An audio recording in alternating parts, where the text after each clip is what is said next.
Hi, my name's Nick. I'm an indie dev from Canada.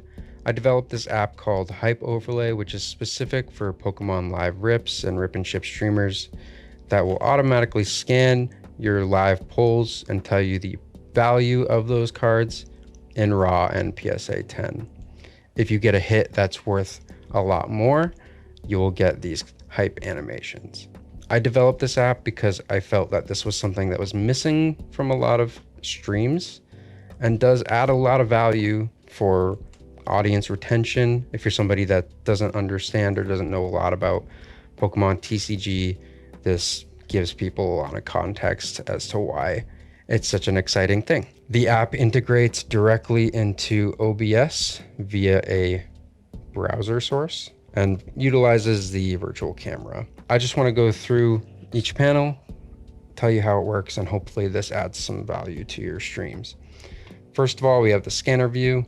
Here you can kind of move around the scan area and the nameplates where you want that to be and kind of test what things look like a little bit. Now, before we get into the exciting stuff like the different customizable options, this panel is very important. This is your thresholds. So if you don't want basic cards to show up or even EXs, you can set a threshold. So some cards will just not show up. So right now I have this set to $2. So you'll see that basic cards are not going to show up. It's essentially the same for the hype animation trigger. We have these hype animations again, and you can set what price you want a card to be worth before that hype animation happens. And now the exciting stuff. Now there's a lot of customizability here for those hype animations.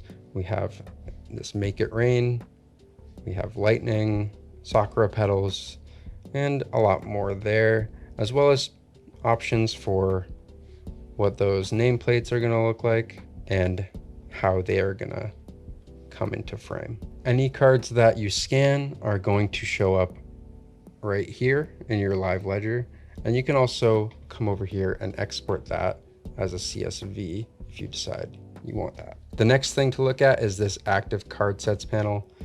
What this basically does is selects the set that you're going to load into memory when you're scanning. If you don't have a set selected, it will not scan a card from that set. I would recommend to keep the number of sets selected to under 5, just to keep your computer running fast and keep those scan speeds fast. One thing to note here is because energies all look very similar, they're not going to scan. If you're interested in giving Hype Overlay a try, just go over to hypeoverlay.com and you can download it. Right now we're only on Windows, but we are going to come to Mac eventually. We do have a free version that includes the Fireburst hype animation, the classic dark nameplate style, and the float up entrance animation. If you have any questions about the app, you can join our Discord page, which is on our website.